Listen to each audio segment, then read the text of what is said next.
안녕하세요. 새가족반에 등록하신 여러분을 환영합니다.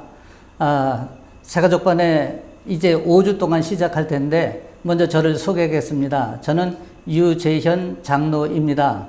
이제 5주 동안 여러분들과 함께 새가족반 이 5주 커리큘럼에 의해서 우리가 이 새가족반을 정말 잘 마칠 수 있도록 또 여러분에게 최선을 다해서 섬기도록 그렇게 하겠습니다. 첫째, 이 새가족반을 하게 된 이 목적이 있습니다. 이 목적은 복음에 대한 이해와 구원의 확신을 갖는 데 있습니다. 그리고 본교회 소개와 또 성도의 삶에 대한 구체적인 사항을 또 우리가 말씀을 나누는 데 있습니다. 그리고 다락방 안내와 또 세례를 받는 분들이 반드시 새가족반을 거쳐야 하는 그런 하나의 과정이기 때문에 새가족반은 굉장히 중요한 교회의 한 과정으로 우리가 이해를 하면 됩니다. 그래서 저희 교회에 등록하신 모든 분들은 이 새가족반을 반드시 수료해야 되는 것입니다. 오늘 이 새가족반에 이제 첫 강의인데 이 첫 강의의 첫 주제가 한 여인에 대한 이야기로 시작됩니다. 이것은 요한복음 4장의 말씀을 근거로 해서 우리가 이 본문 말씀을 이제 나누게 될 텐데요. 오늘 예수님이 한 여인을 만나기 위해서 정말 오직 이 여인에 대한 목적을 가지고 이제 긴 여행을 떠나시는 그런 모습을 우리는 발견하게 됩니다. 그런데 여러분, 우리는 이 여행에 앞서서 우리가 인생을 살아가는데 우리는 모든 만남을 비롯해서 만남으로 시작하고 만남으로 인생이 끝난다 해도 과언이 아닐 만큼 우리는 만남의 연속성이라는 것을 먼저 우리는 알아야 하겠습니다. 자, 한번 보십시오. 여러분들 부모와의 만남에 의해서 우리가 이 땅에 태어나지 않았습니까? 그런데 자라면서 또 우리 유치원 또 학부를 또 공부하면서 이런 선생님들과의 또 친구들과의 관계, 또 사회에 나와선 선후배 관계, 직장의 동료의 관계, 또 상사의 관계, 또 이런 여러 관계를 통해서 우리는 이 만남이라고 하는 이 중요한 화두를 접하게 되는 것입니다. 그런데 오늘 본문에서 이 만남에 대한 설명이 있습니다. 우리 교재 3페이지에 보면 나오는데 이 만남이 다 즐거운 것은 아닙니다. 어떤 만남은 우리가 비린내 같은 그런 생선 같은 만남이 있다고 합니다. 만나면 그 사람에 대해서 이렇게 어떤 정말 좋지 않은 그런 감정이 일어나는 그런 잘못된 만남을 의미하는 것이기도 합니다. 그런데 또 우리가 조심해야 될 만남은 꽃송이 같은 만남도 있다고 합니다. 처음에는 화려하고 좋아 보이지만 그러나 만나고 나면 금방 시들어버리는 이 꽃송이처럼 그 만남이 끝나버리는 그런 만남이 있다는 것입니다. 또 가장 비천한 만남도 있다고 합니다. 그것은 건전지와 같이 효용가치가 떨어지면 버리게 되는 그런 만남이 있다는 것입니다.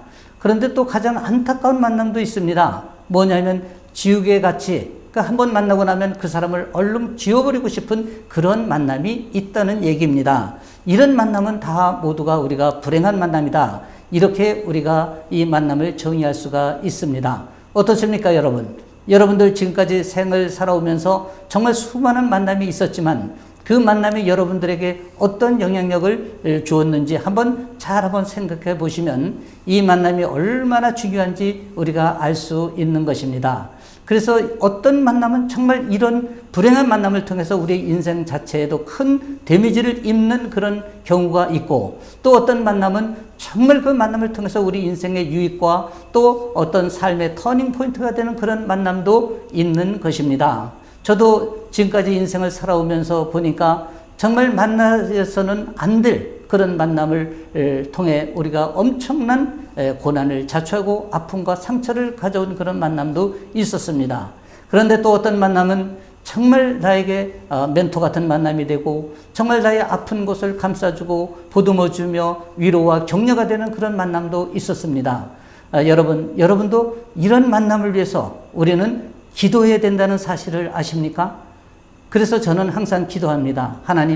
하나님께서 허락해 주신 정말 예비된 만남을 통해서 이 인생이 정말 보람있고 가치있고 하나님 보시기에 아름다운 그런 인생의 삶으로 살아갈 수 있는 그런 만남을 허락해 달라고 저는 기도합니다. 그래서 우리 이 만남이 정말 얼마나 중요한가 하는 것을 다시 한번 상기해 보는 그런 계기가 될 것으로 믿습니다. 그런데 오늘 굉장히 중요한 만남이 있습니다. 여러분, 정말 운명적인 만남이 오늘 이루어지는데, 오늘 예수님이 그 운명적인 만남을 위해서 긴 여행길을 떠나시게 됩니다. 여러분, 오늘 본문에 나오는 이 우물가의 한 여인은 예수님이 이 여인 한 여인을 위해서 정말 그 먼 길을 마다하지 않고 긴 여행을 기꺼이 자청하셔서 가시게 되는 과정을 우리는 볼 수가 있습니다. 그래서 정말 우리가 이 오늘 본문에서 나오는 몇 가지 키워드가 있는데, 또 먼저는 이 여인을 만나러 가는 지역에 대한 그런 상황을 우리가 알아야 됩니다. 오늘 예수님께서 이 여인을 만나고자 하는 그 지역은 사마리아 수가성이라는 곳입니다. 그런데 오늘 예수님은 예수님의 이제 사역지인 또 갈릴리로 가시는 여정 중에 이 사마리아 수가성을 반드시 지날 수밖에 없는 그런 여건이 되는 것입니다. 그런데 이 사마리아 성이 어떤 성이냐 하면은, 여기는 정말 아픔과 또 굉장히 고난이 여기에 함축되어 있는 지역으로 볼 수가 있습니다. 왜냐하면 이제 이스라엘이 분열 왕국에서 이제 통일 왕국이 됐다가 다시 솔로몬 시대가 끝나고 분열 왕국으로 다시 전환이 됩니다. 그래서 그것은 솔로몬의 죄로 인한 것이지만, 그러나 이제 10개의 지파가 모여서 북이스라엘에 또 한 나라를 형성하고 2개의 지파가 남유다로 이렇게 분리가 돼서 우리나라처럼 이제 2개의 나라로 분열이 되는 것입니다. 이 분단된 북이스라엘 수도가 바로 사마리아였던 것입니다. 그런데 이 사마리아가 후에는 아수르에 의해서 멸망되는 또 역사의 아픔을 겪습니다. 그래서 이제 멸망되어서 그곳에 있는 왕족과 또 장인과 또 우수한 사람들은 다 이제 아수르로 끌려가고, 또 아수르에 있는 이방인들을 다시 이주시켜서 그들이 통치에 편리한 방향으로 이런 혼혈 정책을 쓰게 됐습니다. 그래서 이 사마리아는 유대인뿐만이 아니라 이제 이런 이방 민족이 와서 같이 통혼을 하게 되고, 또 환경적으로 문화적으로 결합이 되면서 이제 유대인만이 갖고 있던 그런 문화의 정체성을 잃어버리는 그런 아픔을 겪게 되는 것입니다. 이로 인해서 이제 유대인 쪽에서 보면 이 사마리아 지역은 상종할 수 없는 그런 민족으로 또 지역으로 이렇게 생각을 하게 되고, 또 나중에는 이제 남유다가 바벨론에서 멸망된 후에 70년 포로 생활 후에 다시 이제 귀환해서 성전을 재건하려고 할 때 이 사마리아 사람들이 우리도 같이 그 성전 건축에 동참하겠다라고 했을 때 그것을 거부함으로 말미암아 아픈 그런 상처와 감정이 응어리들이 있었습니다. 그래서 이 사마리아 사람들은 그리신산에 이제 그들만의 성전을 건축해서 거기서 예배를 드리게 되는 그런 과정이 또 있었던 것입니다. 이로 인한 역사적인 아픔으로 인해서 이제 유대인들은 이 사마리아 지역을 가지 않고 굳이 갈릴리로 갈 것 같으면 더 먼 곳을 돌아서 가게 됩니다. 여러분, 오늘 예수님이 예루살렘에서 갈릴리로 가는 이 길이 우리가 짧게는 이틀 정도 걸리는 기간이지만 이제 이 사마리아를 도로서 간다면은 오히려 4일 정도 걸리는 그런 먼 길이 되는 것입니다. 이만큼 유대인들은 이 지역을 경멸하고 멸시했던 그런 터부시했던 그런 장소이기도 합니다.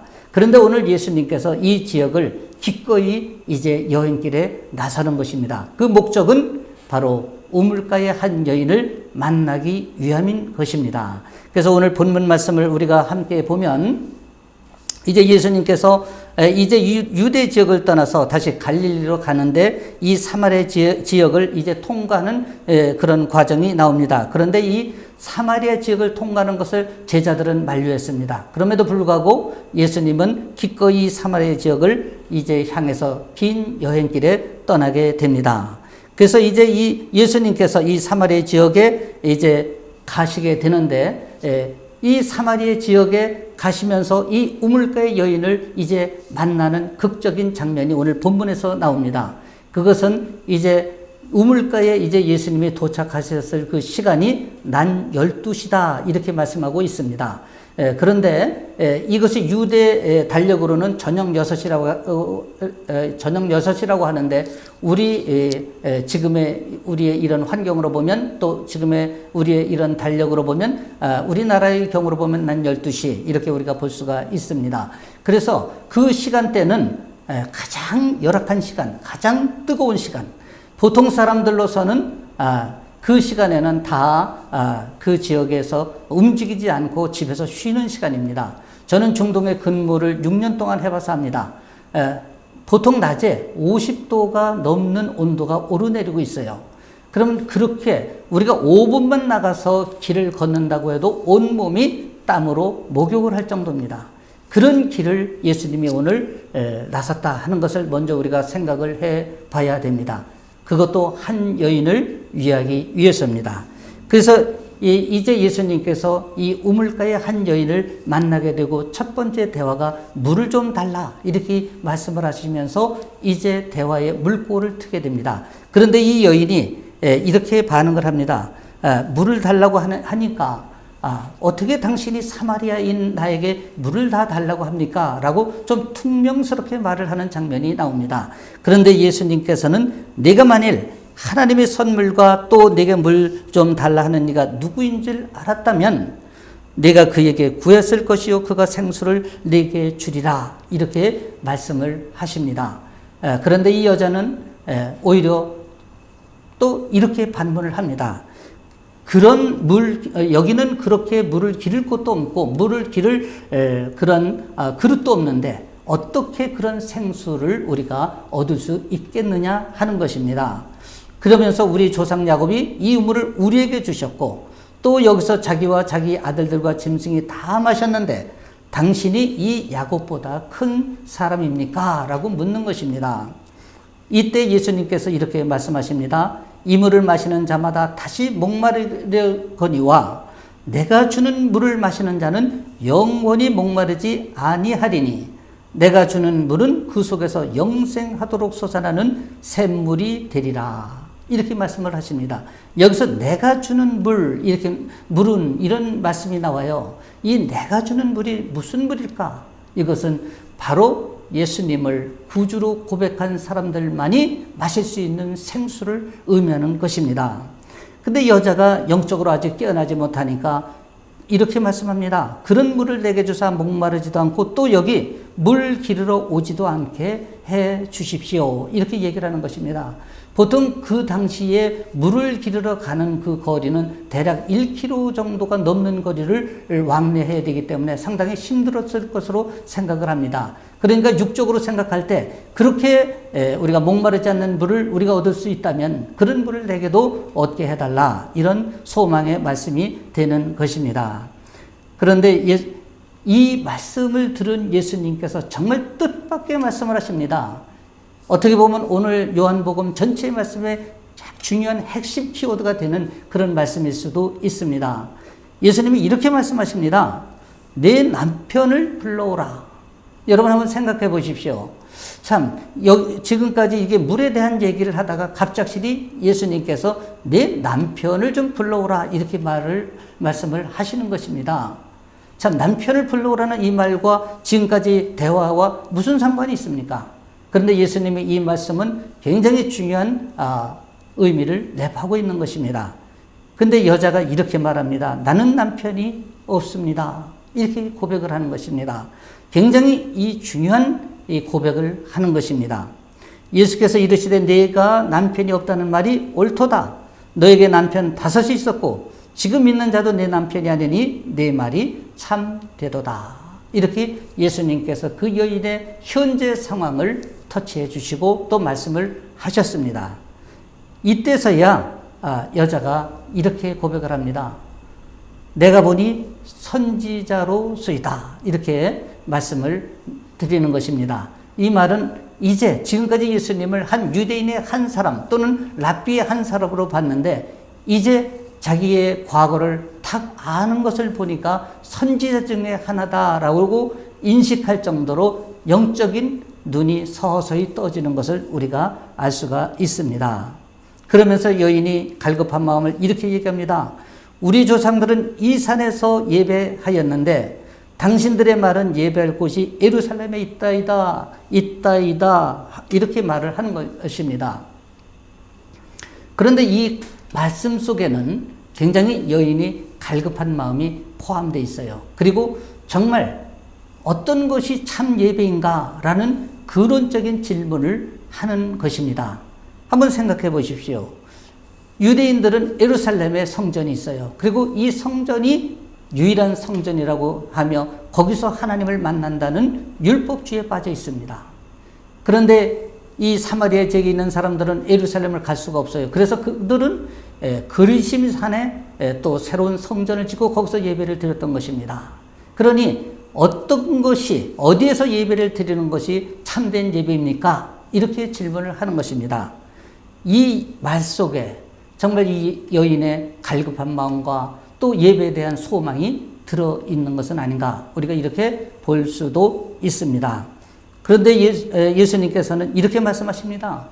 여자여, 내 말을 믿어라. 이 산에서도 말고 예루살렘에서도 말고 너희가 아버지께 예배할 때가 이르리라. 이렇게 말씀하셔요. 자, 이 말씀은 무슨 의미를 갖고 있느냐 하면은 예배의 공간과 장소가 문제가 아니라는 것입니다. 위치가 문제가 아니라는 것입니다. 그러니까 참된 예배를 드리는 것은 장소의 문제도 아니고 위치의 문제도 아니고 공간의 문제도 아니라는 것입니다. 그러면서 예수님께서는 이렇게 말씀을 또 하십니다. 너희는 알지 못하는 것을 예배하고 우리는 아는 것을 예배하노니 이는 구원이 유대인에게서 남이라. 아버지께 참되게 예배하는 자들은 영과 진리로 예배할 때가 오나니 곧 이때라. 아버지께서는 자기에게 이렇게 예배하는 자들을 찾으시느니라.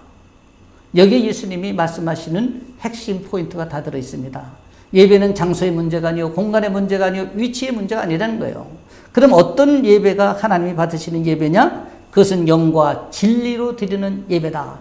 다시 말씀드려, 영과 진리로 드리는 예배는 하나님의 영으로 충만한 우리의 마음, 우리의 전심으로, 그리고 또 진정으로 하나님 앞에 드리는 그 예배를 하나님께서 받으신다는 거예요. 또 한편으로는 오늘 여인의 고백처럼 나는 남편이 없습니다 라는 이 신앙 고백, 자기의 정말 아픈 부분을, 상처를, 죄를 그대로 드러내며 고백하는 이 신앙 고백이 그러한 신령과 진정으로 드리는 예배를 하나님께서는 흠양하시고 기뻐 받으시는 예배다라는 얘기를 오늘 하는 것입니다. 하나님은 영이시니 예배하는 자가 영과 진리로 예배할지니라. 영과 진리로 예배할 때 하나님께서 그 예배를 참된 예배로 받으신다 하는 것입니다. 여러분들 예배를 어떻게 드리고 있습니까?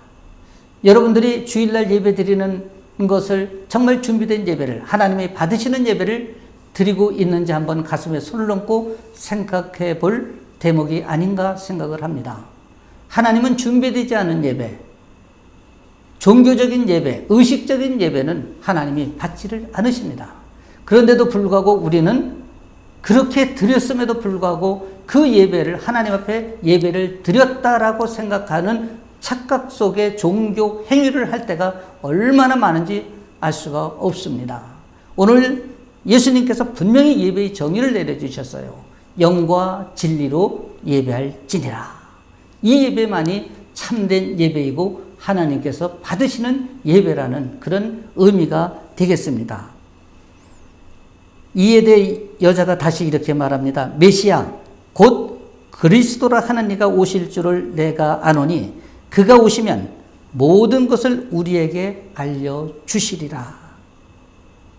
자, 이 말은 뭐냐면 메시아가 오시면 당연히 알려주신다는 거예요. 그렇게 예배 드린다는 것을 알려주시고 또 메시아가 오면 그렇게 당연히 우리가 예배를 드릴 것이라는 얘기예요. 그런데 오늘 예수님이 여인의 이 얘기를 듣는 순간 이렇게 말합니다. 내가 말하는 그가, 내가 그라. 내가 말하는 내가 말하는 내가 그라. 다시 말하면 내가 말하는 그 사람이 바로 나야. 이 얘기를 하는 것입니다.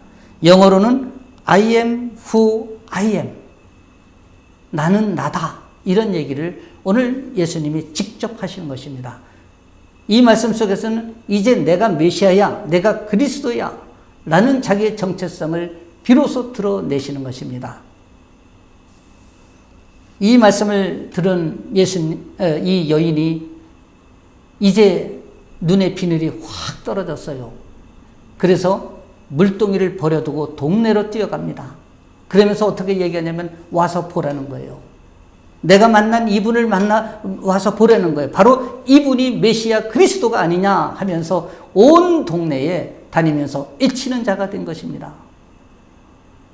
여러분, 하나님을 직면하면 이렇게 변하는 것입니다. 그래서 오늘 이 우물가의 한 여인은 예수님과 만나서 예수님과 직면함으로 말미암아 이 여인이 과거에 정말 수치스러운 그런 존재로 살았지만 이제는 새로운 존재로 거듭남으로 말미암아 이제는 오히려 복음을 딜리버리하고 선포하는 이런 귀한 사명을 감당하는 그런 여인이 되었다는 이 오늘 본문 말씀을 통해서 우리는 몇 가지를 살펴봐야 합니다. 자, 한번 보겠습니다. 오늘 이 대화 중에 예수님께서 이렇게 얘기를 했지 않습니까? 네 남편을 불러오라. 자, 이 여인이 남편이 있어요. 그렇죠? 예, 지금 살고 있는 그런 남편도 있습니다. 그런데 예수님께서 이 말씀을 터치한 것은 이 여인이 살고 있는 지금의 남편도 남편이 아닐 뿐더러 과거에 5 남편이나 갈아치웠다는 거예요. 그런 수치스러운 이 여인을 이렇게 스스로 자기와 직면할 수 있도록 터치하신 것입니다. 왜냐하면 예수님과 인격적인 만남을 위해서는 먼저 자신과 만나야 하기 때문입니다.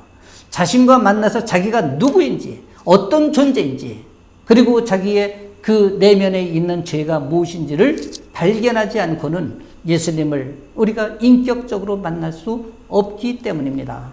여러분, 우리가 하나님을 만난다고 하면서 또 우리가 기도한다고 하면서 우리가 중언부언한다면 하나님과 우리와는 이런 직면이 일어날 수가 없는 것입니다. 오늘 이 여인의 고백처럼 정말 내게 남편이 없습니다 라는 이 고백을 진솔하게 할 수 있을 때 하나님과 우리와 교통이 이루어지고 하나님과 우리와 인격적인 만남이 이루어져서 정말 그분이 나를 이제 터치하고 또 나의 간구하는 기도도 그분이 들어주시고 또 그래서 그분과 같이 동행의 역사가 일어날 수 있는 것입니다. 또 우리가 한번 살펴볼 것은 정말 우리가 어떤 예배를 우리가 드려야 하나님께서 그 예배를 받으시는가 하는 이런 사항을 우리가 이 전체적인 우리 본문 말씀에서 우리가 살펴봐야 합니다. 그런데 오늘 이 말씀을 통해서 우리는 우리 자신을 우리가 또 살펴보지 않을 수가 없는 것입니다. 오늘 이 본문 말씀에서 주어지는 이 여인의 현재의 상황, 그것이 이 여인에 국한한 것이 아니고 그것이 바로 오늘날 우리가 이 우물가의 한 여인과 같은 그런 존재라는 사실입니다. 그래서 우리가 이 여인과 같은 그런 존재라는 것을 인식하고 그 여인의 고백이 우리 안에서 터져서 고백되어졌을 때 우리가 이 여인처럼 하나님과 우리 관계가 올바르게 관계가 다시 서고 또 직면이 일어나고 인격적인 교제와 교통이 일어나고 그러므로 말미암아 하나님과 깊은 영적 교제가 이루어질 수 있는 것입니다. 그래서 한번 우리가 오늘 말씀을 통해서 한번 우리 안에 있는 이 여인이 갖고 있는 이 아픔과 이 수치스러움이 무엇이 있는가 하는 것을 우리가 한번 살펴봤으면 좋겠습니다. 여러분 어떠십니까? 여러분 안에도 혹시 이 여인과 같이 5 남편 혹시 갖고 있지는 않습니까? 저는 오늘 이 말씀을 보니까 내 안에 5 남편이 아니라 10 남편이 그 이상도 있는 것을 이렇게 발견할 때가 있습니다. 얼마나 부끄럽고 얼마나 수치스러운지 알 수가 없습니다. 또 정말 이 본문을 묵상하면서 내가 이 여인과 같은 존재이구나 라는 것을 깨달았을 때 정말 우리가 이 죄를 하나님 앞에 고백하지 않고는 하나님 앞에 나아갈 수 없구나 라는 그런 것을 깨닫게 되는 것입니다. 우리 새가족반 지체 여러분, 여러분 안에 있는 이 5 남편은 누구입니까? 한번 여러분들이 가슴에 손을 얹고 한번 생각해 보길 바랍니다. 왜냐하면 이 5 남편을 발견하지 않고는 우리 인생의 삶의 광야가 끝나지 않을 수 있다는 사실입니다. 이 5 남편을 발견해서 그것을 우리가 십자가에 못을 박을 때 그것이 진정한 자기 부인이 되고 또 정말 하나님과 인격적인 만남을 통해서 내 삶을 새롭게 터닝할 수 있는 동기부여와 계기가 될 수 있기 때문입니다. 여러분 어떻게 생각하십니까? 여러분도 이 말씀에 동의하십니까? 저도 한때는 잘 나가던 사람이었어요. 정말 삼성이라고 하는 안정된 직장에서 또 중동 근무라고 하는 새로운 환경에서 그런 여러 가지 여건 속에서 또 중동에 나가면 국내보다도 굉장히 그 보수를 많이 받습니다. 적어도 3배 이상을 받습니다. 그런 상황에서 안정된 그런 삶을 살다가 저는 이 귀국해서 정말 이러한 말씀을 그때는 깨닫지 못하고 또 인격적으로 하나님을 만나지 못했기 때문에 내 안에 이 5 남편, 그 이상의 남편을 그대로 갖고 살 수밖에 없었습니다. 자, 그것이 무엇입니까? 첫째는 자만심, 또 교만. 이것이 나에게 있어서는 너무도 큰 이 여인이 갖고 있는 또 다른 남편이었습니다. 그리고 이 여인처럼 현재 살고 있는 남편, 그것도 남편이 아니지 않습니까? 나도 마찬가지로 그런 자만심과 교만심이 있었지만 그럼에도 불구하고 지독히 또 자기 중심적인 또 하나의 남편을 또 같이 살고 있었던 내 자신을 뒤돌아보게 되는 것입니다. 저는 이 5 남편, 그 이상의 남편을 그 십자가에 못 박지 못하고 이 땅에 정말 그 젊은 야망을 가지고 좀 더 나은 성공을 위해서 새롭게 사업이라고 하는 그러한 삶을 변경을 해서 또 새롭게 한번 또 더 큰 성공을 한번 살아보겠다. 이런 정말 나만의 생각을 가지고 그렇게 뛰어들었던 적이 있습니다. 그래서 이 자만심이 뭐냐?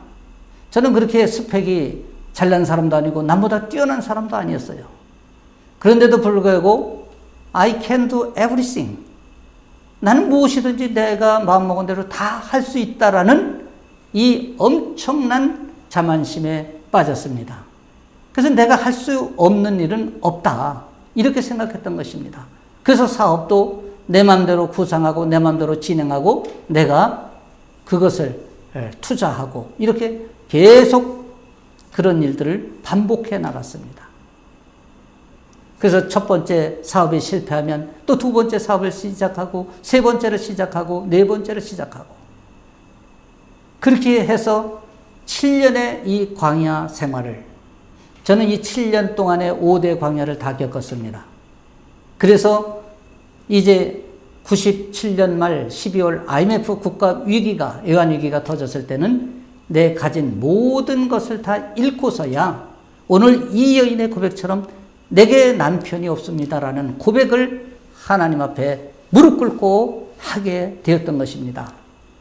그래서 하나님 앞에 제가 하루에 3시간씩 부르짖어 전심으로 기도를 하면서 새로운 그분과의 인격적인 만남을 이제 이루어가게 되었던 것입니다. 그로 인해 또 하나님께서는 놀랍게 긍휼의 은혜를 베풀어 주시고 또 새로운 삶을 전개시키고 환경을 배열해서 또 모든 삶을 회복시켜 주시고, 그래서 오늘 제가 존재를 합니다. 그 누구에게나 이런 다섯 남편 같은 그런 것이 있습니다. 어떤 사람에게는 그것이 애모지상주의가 있을 수 있고, 또 어떤 사람에게는 그것이 자기가 잘난 스펙이 될 수가 있습니다. 내가 어디를 나왔는데, 나는 어떤 학위를 갖고 있는데, 이러면서 자기의 스펙이 자기의 우상이 되고, 그것이 이러한 다섯 남편 중에 하나가 되어서 그에게 또 고난이라고 하는 환경을 배열할 수 있는 것입니다. 혹시 여러분 중에도 저와 같지는 않지만은 그러나 비슷한 그런 유형의 고난을 겪으신 분이 있다면 오늘 제가 이 드리는 말씀이 무슨 내용인지 아마 이해가 가실 것입니다. 그래서 오늘 이 본문을 통해서는 우리가 이제 이 내 안에 있는 다섯 남편을 발견해서 그 다섯 남편을 십자가의 못을 철저히 박는 자기 부인이 고백되어 지어줄 때 우리가 새로운 또 터닝된 삶을 살아갈 수 있는 것입니다. 그래서 오늘 본문 말씀을 통해서 우리가 정말 이 삶을, 이 여인의 삶이 오늘 우리의 삶이라는 것, 이 여인이 바로 우리 자신이라는 것을 먼저 인지하고 그것을 고백할 수 있어야 합니다. 그렇게 했을 때 하나님께서 우리를 새로운 환경으로 배열할 수 있으실 것입니다. 그래서 우리가 오늘 이 본문 말씀을 통해서 또 한번 우리가 점검하고 넘어갈 것은 예수님의 정체성과 나의 정체성을 한번 우리가 짚어볼 필요가 있습니다. 그래서 예수님의 정체성이라고 하는 것은, 다시 말하면 이 정체성은 영어로는 아이덴티티라고 하지 않습니까? 이 정체성이 누구에게나 다 있어요.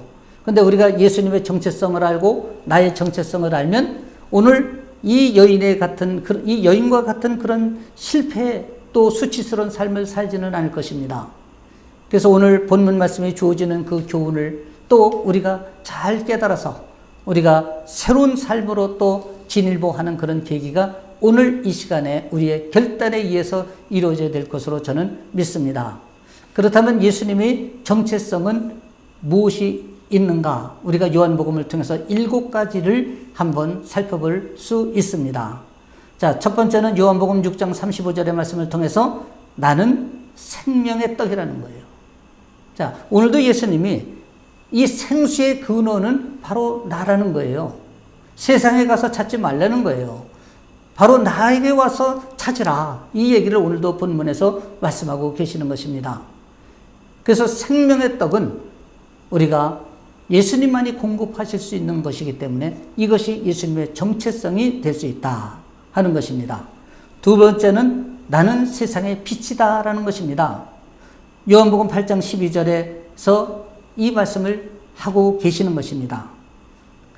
예수님이 우리의 빛이 된다면, 예수님이 내 안에 들어와서 빛이 되신다면 그 빛이 나를 통해서 다시 리프렉트 되는 것입니다. 그래서 그것이 우리가 다시 세상의 빛의 사명을 감당하고 또 빛으로 살아갈 수 있는 계기가 되는 것입니다. 그래서 빛이신 예수님을 우리가 받아들였을 때 그 빛이 나를 통해서 리프렉트 된다. 이렇게 우리를 정의를 내릴 수가 있습니다. 또 세 번째는 나는 양의 문이다. 이 예수님의 정체성은 바로 양의 문입니다. 그래서 예수님이 양의 문이라는 것은 예수님을 통해서만이 구원의 꼴을 얻을 수 있다. 이런 얘기가 되는 것입니다. 또 네 번째는 나는 선한 목자다. 선한 목자는 어떤 목자가 선한 목자입니까? 양을 위해서 자기 생명을 담보할 수 있는 그런 목자가 바로 선한 목자 아니겠습니까? 이 예수님이 그렇다는 거예요. 또 다섯 번째는 나는 부활과 생명이다. 예수님의 정체성의 가장 중요한 부분이 또 이 부활, 우리가 또 이런 신앙을 갖고 우리가 예수 그리스도를 영접하지 않습니까? 마찬가지로 예수님은 부활과 생명이라는 거예요. 그래서 그분을 우리가 영접하면 우리가 부활 신앙으로 거듭날 수 있는 것입니다. 그래서 이것이 예수님의 정체성입니다. 그래서 요한복음 11장 25절에는 이렇게 말씀하고 있는 거예요. 믿는 자는 죽어도 살겠고 살아서 믿는 자는 영원히 죽지 않는다. 이렇게 말씀하고 있는 것입니다. 또 여섯 번째는 내가 곧 길이요 진리요 생명이다. 이렇게 말씀하고 있어요. 길이요 진리요 생명은 오직 예수 그리스도 한 분뿐이라는 거예요. 그래서 우리가 그분을 영접하면 그분을 통해서 우리가 구원으로 이르는 것입니다. 오직 구원은 예수 그리스도 한 분뿐이라는 것이죠. 또 일곱 번째는 나는 참 포도나무다. 이렇게 말씀하고 계셔요. 이 포도나무라고 하는 것은 우리는 가지이기 때문에 예수님이 포도나무인 거예요. 그래서 이 가지가 포도나무에 붙어 있을 때 생명력을 유지하는 것입니다. 그래서 오늘 이 일곱 가지는 바로 예수님의 정체성하고도 연결이 된다 하는 것을 우리가 알 수가 있습니다. 여러분, 예수님의 정체성을 이해하셨습니까? 예수님의 정체성이 반드시 우리가 인식되어야 그 정체성에 나의 포커싱, 나와 예수님과 포커싱이 이루어질 수가 있습니다. 그래서 예수님과 눈맞춤을 통해서 우리가 예수님의 뜻을 알고 예수님의 방향과 예수님의 정체성에 따라서 우리의 삶을 살아갈 수가 있는 것입니다. 그렇다면 우리의 정체성은 무엇일까요? 사람마다 다 자기의 정체성이 있죠? 누구나 아이덴티티가 있습니다. 그런데 예수 그리스도를 영접한 그리스도인에게는 분명한 정체성이 이것이어야 됩니다. 그것은 바로 우리가 하나님의 자녀라는 것입니다. 우리의 정체성의 가장 중요한 키포인트입니다. 우리가 하나님의 자녀, 이것입니다. 하나님의 자녀.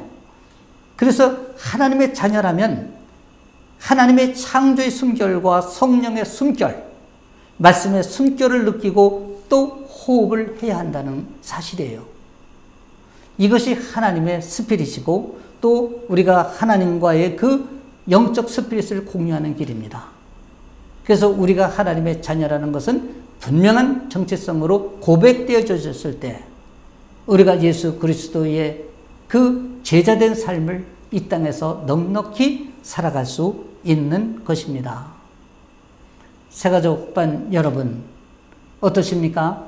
오늘 이 새가족반을 우리가 함께 하면서 정말 이런 말씀들이 우리가 함께 공감되어지고 또 함께 은혜로 이렇게 나눠지신다면 오늘 이 한 시간이 정말 우리에게 새롭게 우리가 이 땅을 살아가는 터닝 포인트의 시점이 될 것입니다. 새가족반은 그냥 이렇게 와서 잠시 거쳐가는 하나의 과정이 아니라 우리가 이런 말씀을 좀 더 깊게 묵상함으로 말미암아 우리가 구원에 대한 보다 근원적인 확신을 갖고 또 그 구원의 확신을 가졌을 때 우리가 참 진리 안에 거할 수 있고 또 그 진리가 우리를 자유케 하는 것입니다. 저는 새가족반을 강사로서 수년간 섬기면서 또 어떤 분들을 이렇게 나눔을 할 때 신앙생활을 10년, 20년, 30년을 했다고 하시면서도 그 이 구원의 확신이 없다 하시는 분들을 여러 번 봤습니다. 여러분, 우리가 구원의 확신이 없다면 우리는 천국 백성이 아닐 수 있다는 것을 우리는 알아야 합니다. 우리가 예수 그리스도를 영접한 가장 중요한 것은 우리가 바로 천국의 소망을 갖고 있기 때문이 아닙니까? 그렇다면 우리는 이러한 우리의 정체성을 알고 또 그것을 예수님의 정체성과 우리가 포커싱을 이뤄나가면서 정말 신앙생활을 우리가 제대로 해야 그래야 우리가 천국 백성으로서 이 땅의 삶도 정말 그분의 은혜 안에서 그 은혜를 우리가 마음껏 누리고 살 수 있는 것이 아닌가, 저는 이렇게 생각을 해봅니다. 오늘 이 사마리아 여인이 목이 마른 이유는 무엇입니까? 여러분, 이 사마리아 여인은 정말 목이 말랐어요. 왜 목이 말랐습니까? 살고 있는 상황도 정말 놀랍지 않습니까? 여러분, 5 남편을 바꿔치기 했고 갈아치웠고 그리고 현재 살고 있는 남편도 자기 남편이 아니라는 거예요. 그러면 그 살고 있는 동거인이 어디 유부남인지 아니면 어떤 사람인지는 알지 못하지만 떳떳하게 내놓을 수 있는 사람이 아니라는 거예요. 그래서 오늘 이 여인이 예수님 앞에 그것을 진솔히 고백했습니다. 이 진솔한 고백이 바로 신령과 진정으로 영과 진리로 하나님 앞에 예배드리는 신앙 고백의 한 부분이 되는 것입니다. 오늘 사마리아 여인이 목이 마른 이유는 첫째는 생수의 근원 되시는 하나님을 떠났다는 거예요. 여러분 어떻습니까? 우리가 교회 다닌다고 하면서 또 예수를 믿는다고 하면서 우리의 세상의 삶은 전혀 다른 삶을 살아가지는 않습니까? 그런 분 많이 있어요. 저도 과거에는 그랬어요. 만약 저도 신앙생활을 40년 이상 했지만 진작 이런 말씀을 깊이 가슴으로 깨달았다면, 깊은 묵상으로 예수님이 내 안에 다가왔다면 우리의 신앙이 이중적인 종교 행위와 은혜의 삶을 구별하지 못하고 내 맘대로 내 식대로 내 방식대로 신앙생활도 하고 또 세상도 그렇게 살게 되었기 때문에 결국 고난이라고 하는 그런 삶의 환경이 배열되었다는 것을 우리는 결코 잊어서는 안 되는 것입니다. 이 하나님이 이 고난이라고 하는 이 삶의 환경을 배열하실 때는 그 고난이라고 하는 것을 통해서 고통받고 아파하는 것이 아니라 돌아오라는 하나님의 그 깊은 애절한 호소가 거기에 담겨 있는 것입니다. 오늘 이 여인은 생수의 근원 되시는 하나님을 떠났기 때문에 목이 말랐고 그 갈증이 굉장히 심했던 것입니다. 그런데 예수님께서 오늘 이 여인을 만나기 위해서 그 먼 길을 마다하지 않고 아까 말씀드렸죠? 고대 근동 시대에도 아마 온도 차이가 그렇게 뜨거운 날씨였을 것입니다. 저는 중동에 근무했을 때 관리직으로 물론 가서 에어컨이 있는 그런 사무실에서 근무를 했지만 때로는 밖에 나가서 5분만 서 있어도 온 몸에 땀이 비오듯이 흐르는 것을 경험했습니다. 그런데 예수님께서는 오직 이 여인을 만나기 위해서 그 먼 길을 이틀간이나 정말 그 시절에는 교통수단이 걷는 것밖에 더 있겠습니까? 그런데 그 중동에는 전갈이라든가 이런 위험한 요소들이 상당히 많았어요. 그러면 이 여인을 만나기 위해서 예수님께서 어떤 마음으로 다가갔을까? 어떤 마음으로 그 긴 여행길에 임하셨을까? 하는 것을 우리는 한번 생각해 볼 필요가 있는 것입니다. 그것은 오로지 한 생명에 대한 애끓는 마음, 바로 그것이었습니다. 여러분, 예수님은 오늘도 우리에게 그런 애끓는 마음으로 우리를 바라보고 계십니다. 그리고 다가오고 계시고 우리가 우리의 마음을 활짝 열고 그분에게 오늘 이 여인처럼 내게 남편이 없습니다 라는 이 고백을 진솔히 하면서 인격적인 교통과 인격적인 교제와 인격적인 만남을 하기를 원하고 계시는 것입니다. 여러분, 오늘 이 여인이 정말 우리라는 것을 가슴으로 느껴지십니까? 그것이 느껴지고 그럼에도 불구하고 예수님이 그 여인을 찾아간 그 마음으로 오늘 우리를 찾아오셨다는 그 사실을, 그래서 우리가 정말 그분을 만남으로 말미암아 우리가 구원이라고 하는 정말 그분의 거저 주신 이 선물을 생각한다면 우리가 얼마나 이 감격이 가슴에 뜨거운 마음으로 일어나야 하겠습니까? 오늘 이 사마리아 여인, 정말 우리에게 주는 강렬한 메시지가 있습니다. 그래서 오늘 이 예수님이 그 여인을 찾아간 그 마음을 우리가 헤아리면서 또 우리가 이 땅의 삶을 살아가면서 이제는 정말 예수님 앞에 우리가 이 여인의 고백처럼 신앙 고백함으로 말미암아 언제나 그 예수님의 그 마음을 헤아리고 또 우리가 인격적 관계를 형성해 나가면서 깊은 교제를 해 나갈 때 우리는 믿음 위에 든든히 서게 될 것입니다. 그래서 오늘 이 말씀을 우리가 함께 나눠서 정말 새로운 우리 이제 신앙생활에 전환하는 그런 동기부여가 되고, 또 이제 그렇게 함으로 말미암아 우리가 이후의 삶이 더 복된 삶이 되고, 정말 우리의 몸된 교회를 함께 섬기는 이 공동체 안에서 우리가 또 이제는 우리의 지체의 아름다운 공동체를 우리가 서로 세워나가면서 아름다운 신앙생활, 또 천국의 소망을 가지고 우리가 나아가야 될 줄로 믿습니다. 여러분, 오늘 은혜 받으셨습니까? 오늘 말씀을 통해서 우리가 정말 이 여인의 고백을 언제나 우리가 할 수 있는 그런 신앙의 정말 이 고백이 언제나 우리가 가슴에 뜨거운 마음으로 주님을 영접할 수 있고, 또 그분과 교제를 나눌 수 있는 우리의 신앙의 현 주소가 될 수 있도록 여러분 축복합니다.